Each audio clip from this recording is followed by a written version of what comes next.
You need to sell me right now. I think I saw 2 surfaces in my life on the street.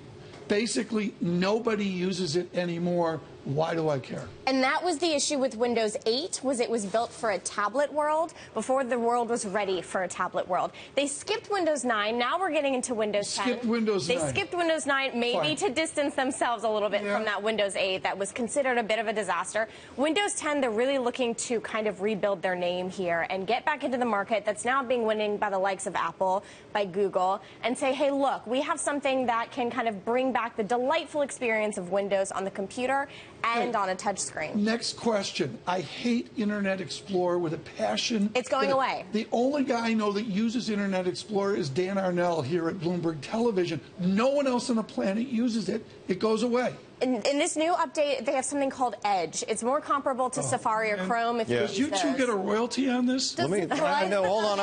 As well. But I want to bring this up because I want to throw to something that Joe Belfiore said. He's a corporate VP at Microsoft, basically pointing out that exactly what Alex is saying is is a security feature. Can we hear that?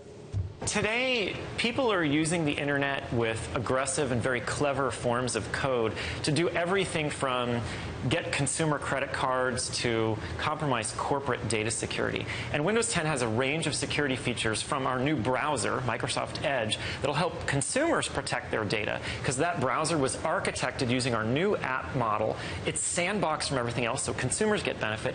Come on, this guy's like senior vice president cliche. All right, so I will agree with you on absolutely everything except the word sandbox. That actually means something to security architects. And it does, and it keeps kind of everything within the parameters, so all your data will be really safe. What we've seen is you can't necessarily trust the companies these days to keep your information safe. So now the technology companies are having to come in and say, look, we can help you out with this. Are they sweating in Cupertino?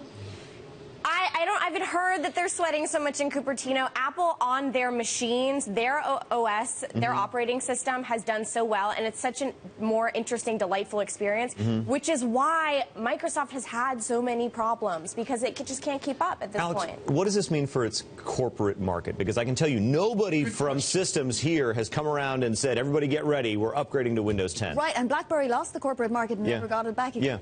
And that might be where some of the loss. So back in 2013, their operating system was a $19 billion business.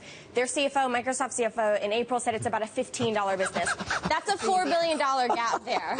I'm sorry, I have to just point out that poor Jeff Dennis from UBS raised his hand and said, I use Windows Explorer, and then sheepishly placed his BlackBerry on the table. For those of you that's what we do in our business. Everyone's go. For those of you on Bloomberg Radio, this phone is almost as old as John Tucker's phone. Is that a curve? Is that an old UBS, curve? For UBS or Bloomberg LP, is this important news today? It is important news today, also because Apple has struggled with these enterprise customers, with the businesses. So it's kind of an opportunity for them, because Microsoft is more well-known in the likes of the UBSs of the world, the Bloombergs of the world. So that might be why you're seeing this auto update going on of Windows 10 and all of the systems that are already using Windows. Alex, real quick, they've said they're moving to the cloud. So has everybody else. How does making this OS free help them do that? Automatic updates. That's the key here, where you don't have to get a CD, jam it into your desk, into your computer, and update. So these updates will come if there's security issues or if they find bugs in the system. They can come automatically. You need to come back in a month and resell me on this. You're talking about CDs in a computer? Hey, this is the new world. They're trying to get away from that. And that's what cloud gives you, is the ability to fix things as you go, get changes in quickly.